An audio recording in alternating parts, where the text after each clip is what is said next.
worship. I clap. I lift my hands. I'm more involved. Terry's more of a type Z. I'm playing. She's more reserved and quiet, and when she worships, she's on her knees, on her face, bowed. That's the difference. Is that one better than the other? No, it's worship. So I'm not saying that the boy in the back seat worshiping, that is a posture. There's 7 different postures of worship that we find in the Bible, and both of those are one. Okay, so I'm not saying make this the posture. That's the Baptist way. It's just you worship. Let it come out of your heart, however that happens. Make sense? Okay, so he's going, be exalted, O God, above the heavens. Let your glory be over all the earth. Okay. The fourth thing, this is, remember I had one of my best friends, Terry and I, my best friends, died of cancer last year. He was probably the greatest worship leader I've ever known. He could play, sing, write, but had the heart, a heart of worship that was unbelievable. And we would have nights, he and I would do a lot of youth retreats and stuff, and we would have worship in the dark from midnight until 2 a.m. And it was these high school and college kids. They're everywhere. And he's at the piano, and we're singing, and it's pitch black. And he's playing all these courses that he knows and written, no music. But then in the middle of it, he would begin to play and quote Scripture for like 45 minutes. 45 minutes nonstop. It just rolled out of him. He had so much of the Word memorized. But one of my favorite things I can still remember is in the middle of that, he would always use this verse. My heart is fixed, O God. The NIV says steadfast. But he would be playing and going, my heart is fixed, O God. My heart is fixed. I will sing and make music. Awake my soul. Wow. My heart is fixed. This is what that means. My heart is established, steadfast, determined. It means to resolve. The word to fix our heart. The word has another sense of standing erect. Okay, so he says up in verse 6, I was bowed down. I was bowed down in distress, and now he's going, but oh God, help me to stand erect. My heart is fixed. I am determined. I'm standing up. It's like he was saying, I was bowed down in distress, but no more. No more. I'm standing up. I'm standing erect and strong. His heart was firm and decided. I'm moving on. What happened was real. I'm not denying it didn't happen. I'm not pretending it was real. But and it hurt, and I hurt, and those around me hurt, and it probably will continue to hurt until the day I die. But no more. No more is it going to have its way where it bows me down. Today is the day I begin to stand up and stand erect and go, my heart is fixed, and I am resolved to follow God, and I'm resolved for Him to have His way in me. My confidence, my hope, my trust, my past, my present, my future, I now place in the hands of the one who loves me and is for me. Isn't that awesome? If God is for us, who can be against us? Paul said in Romans chapter 8. Stand up, be steadfast. Your hope and your strength is here. Verse 8. Then he says, awake my soul. Okay, remember back in the swing, when we had the swing up here, we talked about the soul is our mind, our will, and our emotions. It's how we feel and think and act. It's the emotional part. And he's going, wake up, soul. Wake up. Wake up in there. I know you thought you were dead. We've hurt so bad, but wake up. He's like taking control over his emotions and his feelings. Wake up, soul.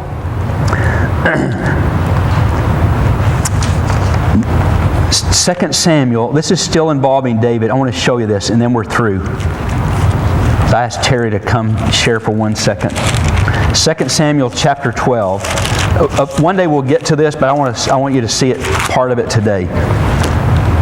Okay, David and Bathsheba David had just sinned with Bathsheba. Remember, he should have been out fighting the war, and he stayed home, and he sees this beautiful woman on the roof of another house, and he sees her, she's bathing, and he calls for her, and anyway, she gets pregnant, and they have a child, And remember, he tries to have her husband, I mean, she's cheating, and he tries to have him killed on the front line and all that. Anyway, Nathan the prophet shows up and tells this story, and he goes, "You're the man." I mean, David just confronted him about it. And so this is not long after that. That little boy is ill. The boy born from that, from David and Bathsheba, this little boy is born and is ill and is dying. So this is in chapter 12, verse 15. After Nathan had gone home, the Lord struck the child that Uriah's wife had borne to David, and he became ill. David pleaded with God for the child. He fasted and went into his house and spent the nights lying on the ground. The elders of his household stood beside him to get him up, but he refused and he wouldn't eat. So here he is, he's grieving, praying for this boy. On the 7th day, the child died. David's servants were afraid to tell him that the child was dead, for they thought, while the child was still living, we spoke to David, but he wouldn't listen. How can we tell him now the child is dead? He may do something desperate. So David notices those guys whispering among themselves, and he realized the child is dead, and so he goes, "Is the child dead?" "Yes," they replied, "he's dead." Watch this. Then David got up from the ground. After he had washed, put on lotions, or anointed himself, and changed his clothes, he went into the house of the Lord and worshipped. He went to his own house, and at his request they served him, and he ate. Listen. Please hear me. That night, he goes into his wife. And later, there is another son born, and his name is Solomon. Solomon in your life cannot be born. Hope cannot be born. Getting well cannot be born. When the Solomon reign are the greatest days in the history of Israel. Solomon can't be born. I know this is touchy until you get up and wash yourself and put on lotion and put on your clothes. I know that you want to stay right where you are and just, some of us have been in those 7 days for 7 years. I know I was for 7 years or longer, probably closer to 10. This pain in my life absolutely crippled me for 10 years. And every Sunday I would cry out of control like a baby. One day I'll go into all of that. But it crippled me. But one day, it's like, I can't do this anymore. Solomon can't be born in me until I get up and wash my face and put on my clothes. And I'm asking you today, I know you hurt, but listen, you got to get up. Okay, I'm not saying, don't hear me go, he told me just to get over it. And I'm not saying that. But there's this place where there has to come a day when you go, okay, I can't anymore. I've got to go on. God, reverse that in my life. Reverse the curse in me. And I get up today and I wash my face and I put on my clothes and I'm going to take one step today. I pray if that's you, today's the day. You go, I cannot do this anymore. I'm moving on. I'm moving on with my life. It's okay to move on.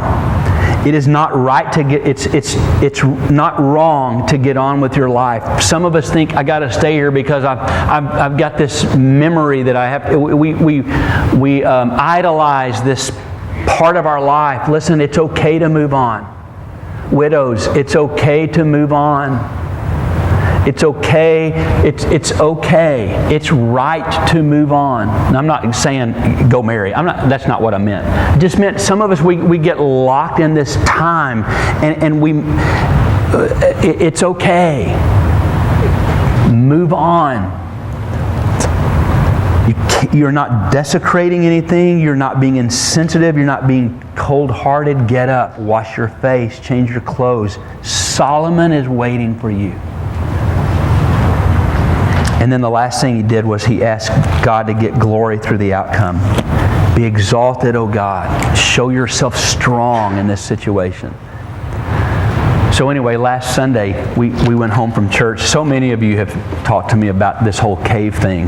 Last Sunday, we got home and Terry and I began to talk about, she said, I want to tell you about my cave. So things I feel in my cave. But we talked and have talked several times this week. And so the other day, I said, would you share a little bit of that? And that's her favorite thing to do. she hates, I'm telling you, it's like she'll hate being up here. You'll see her knees like this. She hates that kind of thing. But she said something that somebody needs to hear, and I wanted her to share that. Okay? Please pray. Terry had an uncle die this week, an aunt that had a stroke. It's just been a crazy week, and so as soon as church is over and we get our stuff together, she's going to fly out. We've got to go to the airport so she can be gone. But anyway, so pray for her. But I wanted Terry to come share just for a second or two about her cave. Okay? Okay, babe.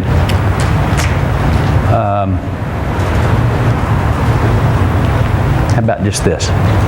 This one good, Herschel? Wayne? Okay, thanks. What? Huh? Okay. Hey, Chris, could you just stop the camera at this point? Okay, thanks. All right.